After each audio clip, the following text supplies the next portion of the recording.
Bonjour les Vierges et merci infiniment de suivre la chaîne des harmoniques. Je vous retrouve avec un immense plaisir toujours pour l'horoscope de juin 2019. Voilà, en direct de ce magnifique parc du château en Haute-Loire. Quel est le message de la Vierge en juin? Évidemment, les messages sont valables plus ou moins tout le temps, mais c'est vrai que là, on va se focaliser sur le mois de juin pour la Vierge et on va voir, je découvre les cartes en même temps que vous, l'arche qui dit de voir plus loin, de voir plus grand, de prendre conscience de son espace intérieur. Donc si vous avez regardé le Cancer, vous avez la même carte qui commence. Alors si vous êtes Vierge ascendant Cancer, Cancer ascendant Vierge, ça peut être intéressant de se poser la question sur comment je dois comprendre cette arche qui m'invite à voir plus grand. Qu'est-ce que je dois agrandir? Quel est le défi aussi? Finalement, peut-être que cette carte, là, si je me connecte à la Vierge, j'ai envie de lui parler de ses défis. La Vierge, c'est un signe qui est curieux, qui bosse dur, qui veut vraiment, qui vise la perfection. Voilà, c'est peut-être ça aussi. Et l'arche est une harmonique très sélective. Et elle vise aussi la perfection, parce qu'elle a des défis très élevés. Elle met la barre très haut. Donc, accordez-vous de l'espace. Peut-être accordez-vous plus de souplesse aussi. Et accordez-vous peut-être des imperfections.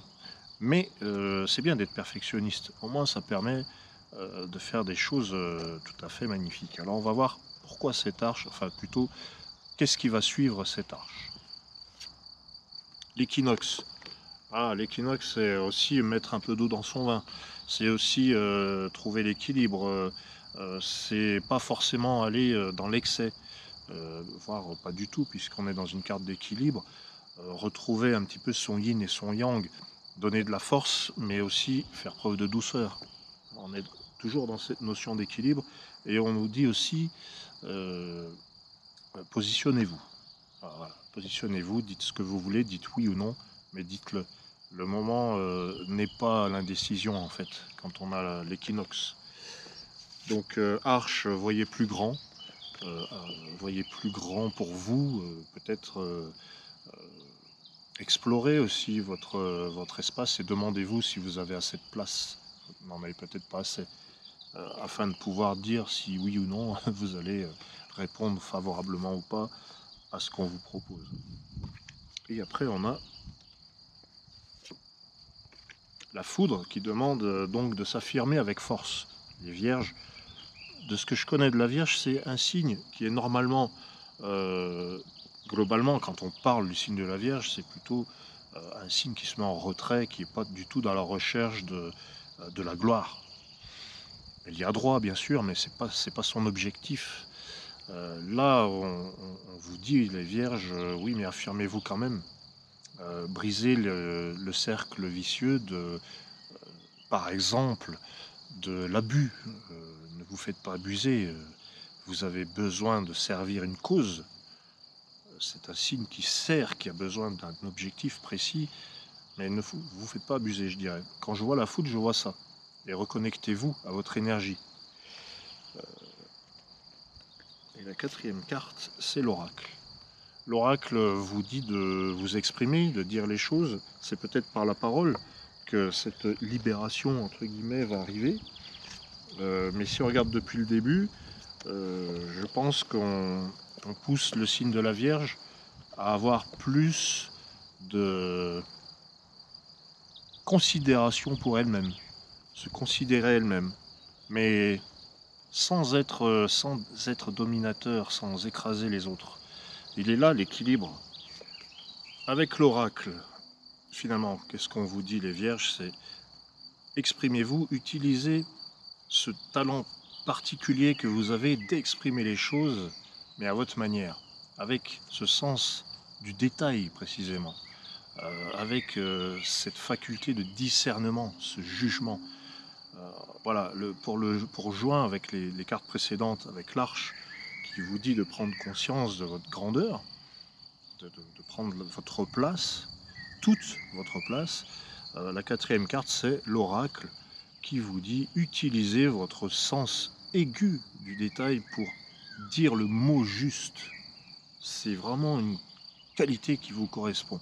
Et là, au moment où je dis ça, il y a un papillon blanc qui passe là juste devant, et je me dis: c'est ça la Vierge aussi, le papillon blanc, la douceur, la pureté, et puis dire les choses avec pureté, mais avec une certaine légèreté.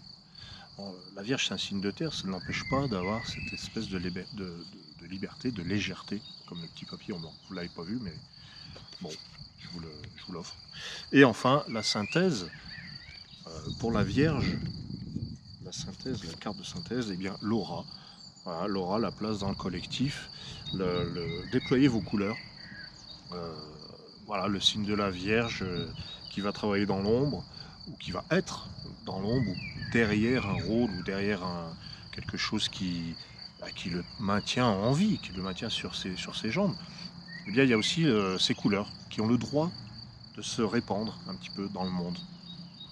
Moi, je pense, signe de la Vierge, je pense beaucoup au chanteur Freddie Mercury, qui était du signe de la Vierge, mais qui était au rat d'ailleurs, tiens, ça tombe bien, voilà, qui assumait exactement jusqu'au fin fond de sa personnalité tout ce qu'il était, mais tout. Il s'est autorisé tout l'espace, comme on parlait au début avec l'Arche, tout l'espace qui était le sien, il l'a pris, et voilà, il a rayonné extrêmement fort. On n'est pas tous des superstars internationales, évidemment, mais c'est un appel à ne vous enfermez pas, ne vous cachez pas. Vous pouvez être fier de ce que vous êtes. C'est exactement ça en fait le message. En juin, vous allez avoir l'opportunité d'agrandir votre espace et d'être fier de ce que vous êtes et d'utiliser vos talents qui sont ce sens de la précision du mot juste et de la subtilité, la délicatesse du papillon blanc. La subtilité, c'est ça la Vierge, c'est pour ça qu'on aime la Vierge, c'est qu'elle nous fait vibrer avec son petit plus qui fait la différence. Voilà. C'est le message de juin. En tout cas, je vous souhaite un magnifique mois de juin et puis un magnifique été. Hein. Bon, on se retrouvera de toute manière en juillet pour l'horoscope de juillet. Je vous remercie de me suivre, de liker, de commenter, et puis d'être là, tout simplement. Alors à très bientôt et au plaisir